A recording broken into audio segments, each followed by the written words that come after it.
Nous arrivons donc au 172e cours de Shmirat HaLashon. Étant donné qu'il est interdit de croire de la rechilut, colportage de ragot, on peut se demander comment est-il possible de considérer une information de ce genre comme constructive et avoir le droit d'écouter. À quoi sert d'écouter une information qu'on n'a pas le droit de croire? La réponse nous est fournie par la halakha qui établit une distinction entre le fait de croire et celui de prendre des précautions. Croire ce qu'on entend comme s'il s'agissait d'un fait est interdit, comme on l'a dit, mais prendre des précautions nécessaires au cas où ce serait vrai est autorisé. Il est bête et méprisable de croire de la rechilut, mais il est aussi naïf de ne pas en tenir compte, et c'est irresponsable. Bien qu'on ne doive pas laisser les propos avec la personne en cause être affectés parce qu'on a attendu à son propos, on doit se protéger d'un préjudice possible. Et bien sûr, dans le doute, il faut prendre ses précautions et vérifier la chose.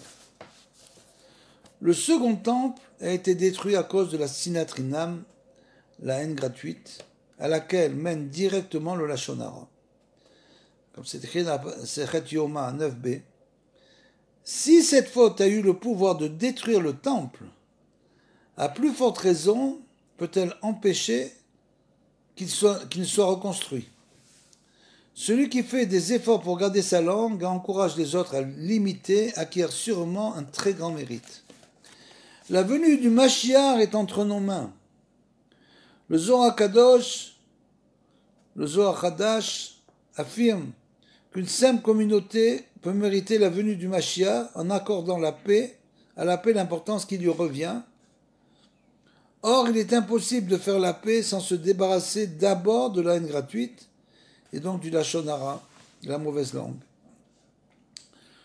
Tous ceux qui s'efforcent de combattre ces défauts auront une part dans la construction du troisième temple.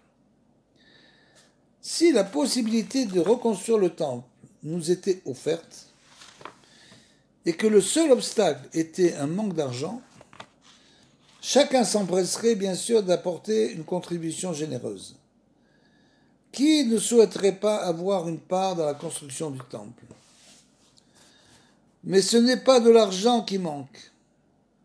Ce qu'il faut, c'est arracher la haine gratuite de nos cœurs, apprendre à garder sa langue et chercher la paix. Quelle sera la joie de ceux qui auront apporté leur contribution à cette entreprise, car lorsque le Mashiach sera là et que le temple sera reconstruit, Bezrat Hashem, tout le monde apprendra le rôle qu'ils ont joué justement dans la construction du temple.